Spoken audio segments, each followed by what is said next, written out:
2024 está acabando. O que teremos para 2025? É disso que a gente vai falar hoje.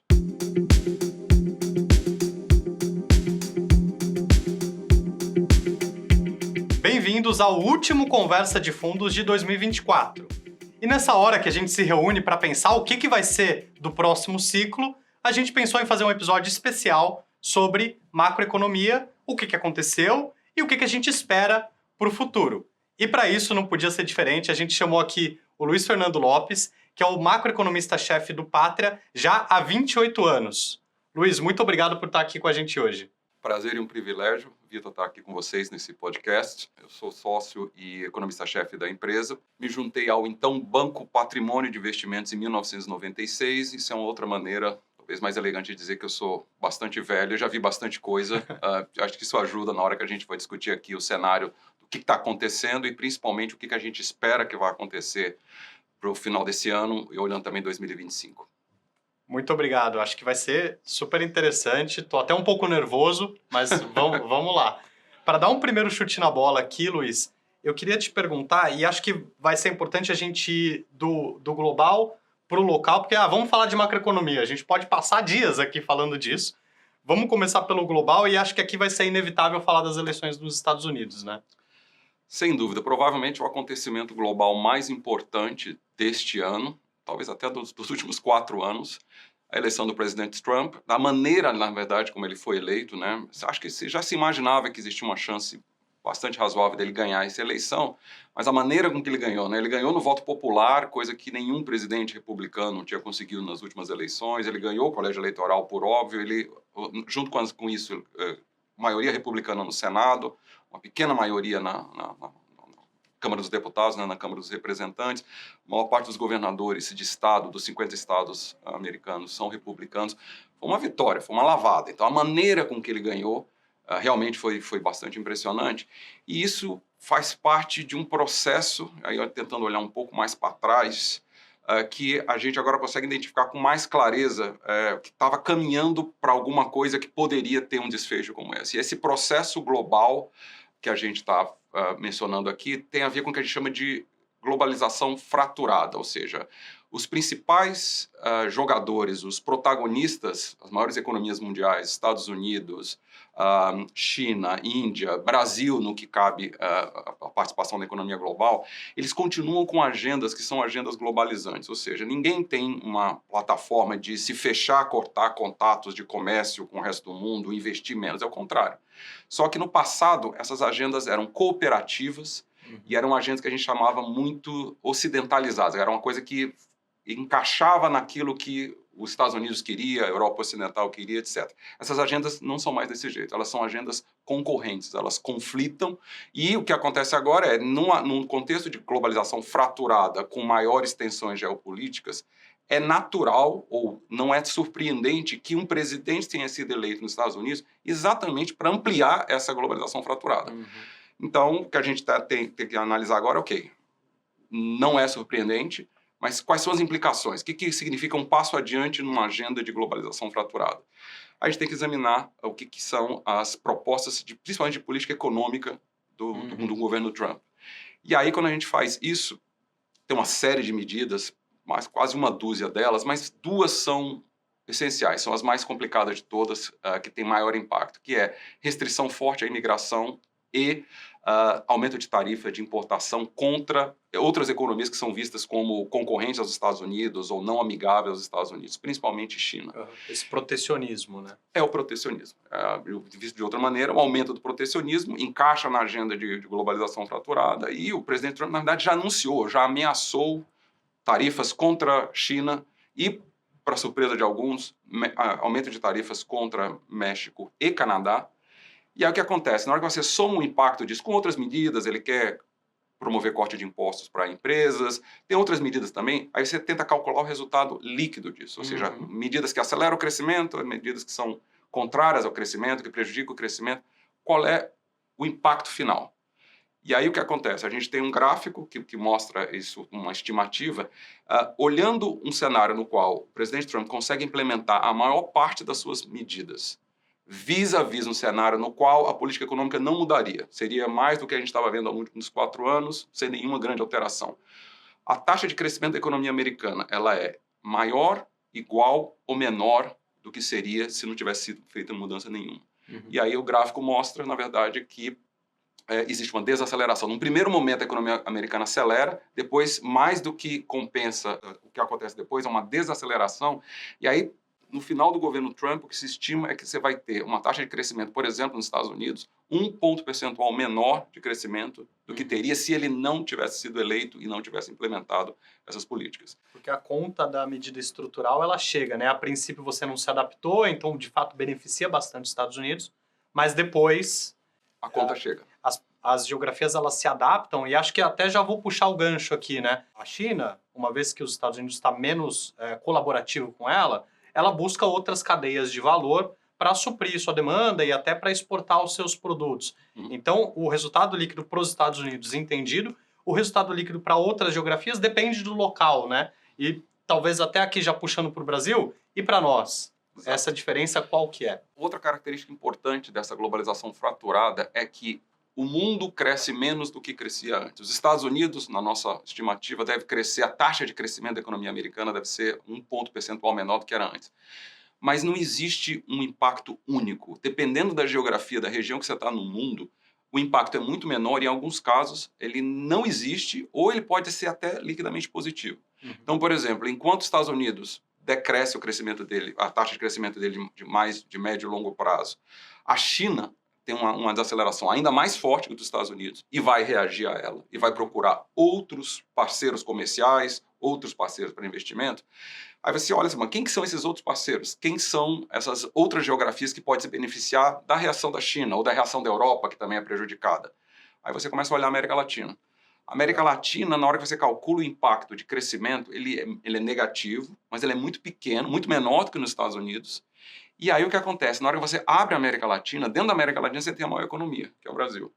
O Brasil provavelmente não vai ser afetado, não tem nenhum impacto perceptível de crescimento vindo da política econômica do Trump e pode ter um impacto líquido positivo de mais comércio com a China, mais comércio com a Europa, um acordo de livre comércio que estava travado entre o Mercosul, na verdade, e a Comunidade Econômica Europeia, pode sair, você pode ter mais investimento direto. Então, na hora que você começa a examinar, bota a luz em cima, na lupa, o que acontece é que em algumas geografias o impacto líquido não é tão ruim.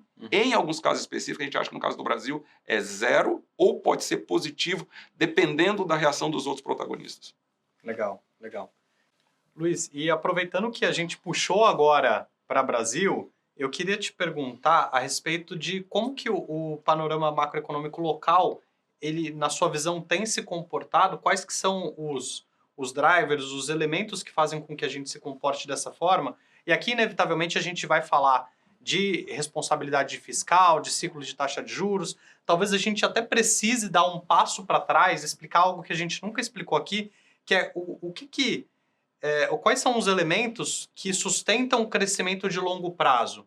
Porque a gente vê na notícia, o PIB vai cair, vai subir, todo ano você tem essas perspectivas, mas o que importa no longo prazo é o quão que a gente consegue crescer de forma sustentável, né? Queria que você talvez dê esse passo para trás e a gente segue falando de Brasil na sequência.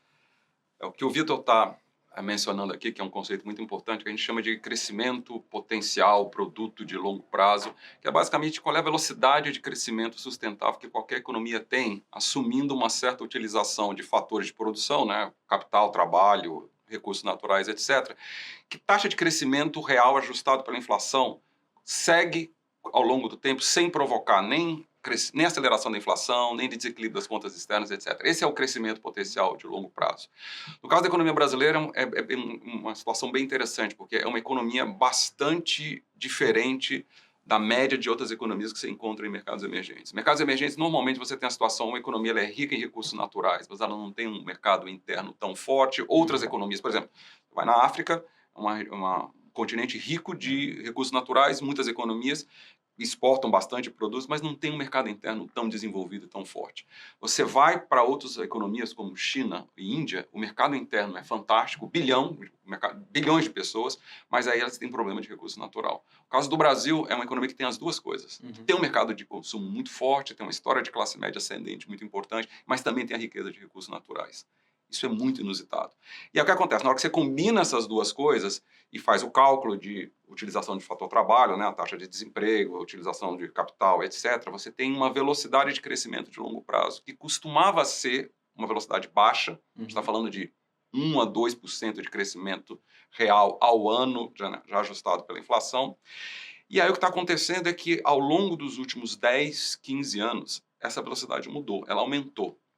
É uma questão controversa, não é consensual ainda entre os economistas, a gente tem que admitir, mas houve uma série de reformas estruturantes na economia brasileira que, aliadas à característica única que a gente tem de ter um mercado interno muito forte e grande e riqueza de recursos naturais, porque você mexeu na Previdência Social, porque você fez uma reforma trabalhista, porque você permitiu que o setor privado investisse em saneamento, que antes era um monopólio público. Você teve uma série de reformas, independência do Banco Central. Você mudou, a economia ficou mais eficiente, a tua velocidade de crescimento de longo prazo aumentou. Nosso cálculo é que é alguma coisa entre 2,5% e 3% ao ano, então é uma aceleração não desprezível. E é o que acontece. Olhando as últimas crises que a gente teve, globais, ou mesmo específicas ao Brasil, a gente percebe que a velocidade da recuperação da economia brasileira é muito maior do que se imaginava e ela tem surpreendido o crescimento ano após ano. Então, esse é o momento que a gente está. Significa que a gente pode crescer a qualquer velocidade e do jeito que a gente quer? Obviamente que não. Uma parte da história tem a ver com o ambiente externo, que é o que a gente acabou de discutir. Algumas economias, o novo ambiente externo, como a gente discutiu, ele é liquidamente negativo. O resultado líquido de tudo que está acontecendo é negativo. Para o Brasil, não. Então, temos uma boa notícia. Então, todos os problemas resolvidos? Não. Temos problemas internos. Você mencionou de passagem, mas eu vou reforçar aqui bastante o conceito. É impossível você ter uma aceleração de crescimento potencial de longo prazo com a parte fiscal mal resolvida. E a gente diria que hoje, provavelmente, essa é a última reforma que precisa ser feita no Brasil. A gente não tem mais um problema de contas externas, nem mesmo um problema de inflação. A gente tem, a inflação que nós estamos discutindo está fora da meta, mas a inflação historicamente é muito baixa no Brasil, o nível atual que a gente tem. O problema é que você tem um setor público que gasta muito e gasta mal, e ele precisa arrecadar para cobrir o déficit que ele tem. O setor privado, a sociedade, já cansou do aumento de imposto, então você bateu num teto daquilo que você pode ter de carga tributária, e aí você precisa fazer o ajuste do lado da despesa. A gente tem um outro gráfico que a gente vai mostrar para vocês, que é essencialmente a evolução das receitas líquidas do governo central, né, que é a combinação de Banco Central, Tesouro e Previdência, já descontada a inflação, como é que cresce ao longo do tempo a receita líquida do governo, olhando desde 1997, onde vem a série histórica, ela vai crescendo. O problema é o gasto. O gasto do governo central, também corrigido pela inflação, no primeiro período que a gente teve da Lei de Responsabilidade Fiscal, final de 2000, 2001, até o governo da presidente Dilma Rousseff, você tinha um superávit, ou seja, as receitas eram maiores que as despesas. Aí uma tentativa de mudança de política econômica muito mal sucedida, que gerou a grande crise econômica no governo da Dilma Rousseff. A gente teve uma reversão desses superávites, a gente gerou um grande déficit, e aí a despesa ficou maior do que a receita, aceleração da inflação, maxi desvalorização cambial, crise política, tudo que a gente sabe. Uma outra rodada de reformas com o presidente Temer e com o presidente Bolsonaro, você acabou o governo Bolsonaro com um superávit primário, as receitas tinham voltado a ser superiores as receitas superiores às despesas, só que aí o governo Lula, na sua terceira reencarnação, inverteu a equação de novo. A gente tem um salto das despesas, as receitas não conseguiram se recuperar na proporção desejada, a gente ainda está com um déficit. E é esse déficit que incomoda o mercado, porque se você projeta esse déficit ao longo do tempo, você vai ter uma aceleração da dívida pública e, obviamente, uma aceleração da inflação, uma aceleração da desvalorização cambial, e aí você começa a prejudicar o crescimento. Essa é a parte da equação que falta ser resolvida no Brasil.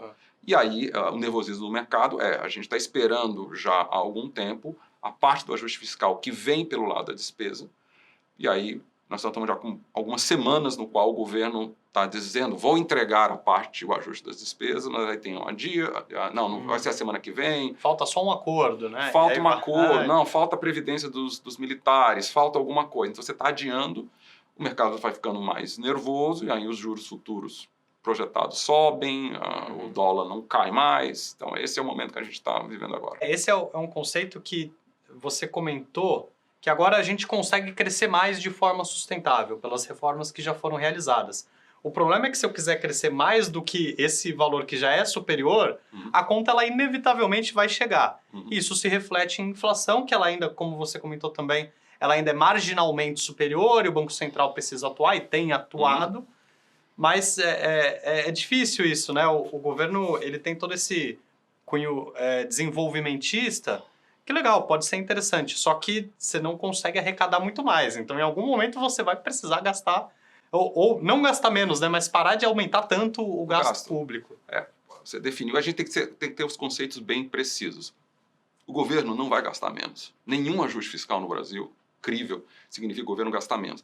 Ele vai diminuir a velocidade de aumento do gasto. Esse é o ajuste que tem que ser feito. Nada além disso. O governo central, as despesas estão crescendo acima da inflação até setembro desse ano, 13,3%. O arcabouço fiscal disse que esse crescimento tinha que ser de 2,5%. Então, 13,3% é muito mais do que 2,5%. O lado das receitas está bem, obrigado. Você está crescendo 5,5%, etc. Então, a receita vai bem. Agora, a despesa tinha que ser 2,5% de crescimento real. Ela está 13,3%. É isso que tem que ser corrigido. Então, acho que existe uma parte do governo, para dar o devido crédito, não é a equipe econômica, não é uma boa parte dos ministérios mais responsáveis. Eles sabem que o aumento de gasto do governo não gera crescimento automático. Mas tem uma outra parte, infelizmente, no espectro político. Uma resistência. Você gastar mais, isso te gera mais votos, te gera mais popularidade, isso te gera aumento, melhora da avaliação do governo, etc. Então, mas, de novo, nós não estamos falando de cortar, nós estamos falando de diminuir a velocidade de crescimento real. Porque se você não diminuir a velocidade de crescimento real da despesa, o que você vai ter, o resultado é mais inflação. O Banco Central tem um mandato de entregar 3% de variação do IPCA, ele vai subir os juros. Subindo os juros, você sim desacelera a atividade econômica, mas além disso você prejudica a bolsa, você prejudica o valor de ativo de imóvel, prejudica infraestrutura, prejudica um monte de coisa. Então você poderia ter passado sem essa parte desagradável. Sem essa volatilidade toda, né? Sem essa volatilidade toda, se você tivesse decidido aumentar o gasto um pouco menos. É só isso que o ajuste fiscal no Brasil consiste apenas nisso. A gente tem esse elemento cíclico da taxa de juros, né? Que ela vai, e é importante o Banco Central ser independente, porque ela vai se ajustando ao cenário macroeconômico, mas eu disse agora, né? É um ciclo. Ela é cíclica, então a gente tem uma expectativa de taxas talvez de juros mais altas por mais tempo, mas depois ela deveria também ceder, uma vez que a inflação está controlada e que o nosso juro real brasileiro venha a convergir para um risco menor, e para um prêmio requerido menor, uma vez que a incerteza já diminuiu, né? E Luiz, eu acho que você colocou muito bem, e colocou também no começo da nossa conversa, a respeito de impacto líquido positivo para o Brasil do cenário macroeconômico com o Trump reeleito e tudo mais. Uma pergunta talvez capciosa aqui. Os ativos, a bolsa, os ativos de equity, os ativos brasileiros, eles já não deveriam estar refletindo um pouco desse novo cenário? A gente não deveria estar vendo a bolsa reagindo positivamente? Como que isso funciona? O exercício de você fazer investimento de longo prazo é você tentar navegar no curto prazo. Ninguém vive no longo prazo, né? Todos nós vivemos momentos de curto prazo no qual você tem que tentar olhar aquilo que é estrutural, que é um sinal daquilo que é ruído. Então, um dos poucos benefícios que tem de ser velho, como eu falei aqui no começo desse podcast, é quando eu comecei a trabalhar, a taxa real de juros no Brasil, né, a taxa de curto prazo fixada pelo Banco Central, ajustada pela inflação, era 20% ao ano. 20%. A taxa nominal de juros que nós temos hoje, sem descontar a inflação, nós estamos em 10 e alguma coisa, está subindo, etc. Mas vocês terem ideia da dimensão que é. Existe uma tendência de longo prazo de queda da taxa de real de juros no Brasil? Sim, existe. Essa tendência continua? Sim, continua. O juro real que nós estamos vendo hoje, pegando uma projeção de mais longo prazo, a NTN-B, a famosa NTN-B, que é a variação um juro já descontado da variação da inflação, chegando perto de 7%, que é um número muito alto, mas 7% não é 20%. Então tem uma tendência de queda e ela vai voltar a cair. Por que o mercado tem mais dificuldade em enxergar isso? Porque, obviamente, você está num momento do ciclo que você mencionou, no qual a gente ainda está fazendo um ajuste da taxa de juros de curto prazo por problemas domésticos. Então o mercado está olhando Se tem uma inflação fora do foco, o fiscal ainda não está no Brasil com o sinal correto, o Banco Central está subindo os juros. Então, o impacto que você está vendo é um juro que está subindo, que você não sabe quanto mais vai subir, então você tem um impacto negativo para renda variável, imóveis, infraestrutura, ativos alternativos, etc., enquanto esse ajuste de curto prazo está sendo feito. Agora, porque ninguém sabe exatamente quanto tempo demora esse ajuste, e já olhando o que foi feito, e resgatando, e vamos assumir que a gente tenha feito um cálculo correto aqui de que a taxa real de juros no Brasil está num processo de queda de longo prazo, sim, deveria já ter um reposicionamento estratégico de carteiras, olhando aqueles ativos cujo preço caiu muito, porque o juro de curto prazo está mais alto. Para ajustar agora. Para ajustar agora. Você tem que entrar agora, não na hora que o preço estiver subindo.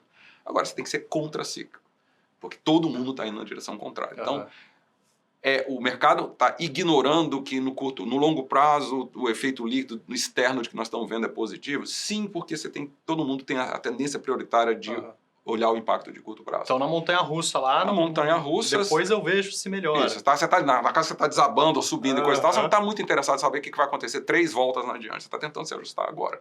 Mas, olhando do ponto de vista de onde a gente deve estar daqui a 1, 2 anos, o governo brasileiro, como a gente faz, como tudo na vida, a gente faz o que... A gente gostaria de fazer o que a gente quer, mas tem que fazer o que precisa, não a parte das vezes. Então, o governo brasileiro talvez não queira tanto fazer o ajuste fiscal mais concentrado no lado da despesa, mas ele precisa fazer. E ele vai ter que entregar alguma coisa. O ambiente externo, se a gente não estiver muito equivocado na nossa análise, não é negativo para o Brasil. Lá na frente, isso vai aparecer como preços de ativos melhores. Mas para você se beneficiar dessa melhora lá na frente, você tem que se posicionar agora e tem que ser contracíclico. Agora eu vou puxar um pouco a sardinha aqui para a frente de crédito. Esse ambiente de juros mais altos, ele também pode ser interessante para investimento em crédito, travando taxas mais atrativas. Queria saber qual que é a sua perspectiva a respeito disso também. O mercado de crédito do Brasil é provavelmente um dos mercados mais singulares do mundo, né? Porque qualquer país que você faz o cálculo de que o juro real é 7% num título do governo, o juro nominal de 2 dígitos, etc., você deveria estar, e com uma situação fiscal ainda não muito bem definida, você deveria estar numa grande crise no mercado de crédito. E você não está. Obviamente você tem problemas, obviamente o juro subindo, o crédito mais caro, isso prejudica a atividade econômica, etc. As empresas têm mais dificuldade para pagar, a pessoa física também tem mais dificuldade, mas você está longe de estar numa crise de crédito. E o que está acontecendo é o seguinte, dado que o sistema é muito resiliente, você já viu coisas piores no passado. Você já teve juro nominal e real mais alto no passado, você teve uma atividade econômica muito pior. Então o que está acontecendo embora não seja um momento particularmente... o melhor momento para crédito, o melhor momento é, na verdade, você está com o juro caindo, você se travou a um juro... Porque você já está realizando lucro. Já está realizando lucro. Agora, no entretanto, porque o juro voltou a subir, você consegue se travar em instrumentos de crédito interessante, em veículos de crédito interessante, porque lá na frente, quando o juro voltar a cair, você se beneficia disso. Então, hoje, provavelmente, todos os ativos que a gente examina, que fazem mais ou menos sentido na carteira, provavelmente o retorno ajustado pelo risco de crédito, neste momento já, mesmo olhando o curto prazo, é o que parece mais interessante. E acredito que a gente esteja bem posicionado aqui com instrumentos para a pessoa física poder se aproveitar da expertise do Pátria e do cenário macroeconômico que a gente tentou pincelar aqui. Eu quero muito poder chamar o Luiz para falar mais, porque cada assuntinho que a gente tinha aqui dá para ficar dias conversando, né? Mas foi muito rico, Luiz. Obrigado.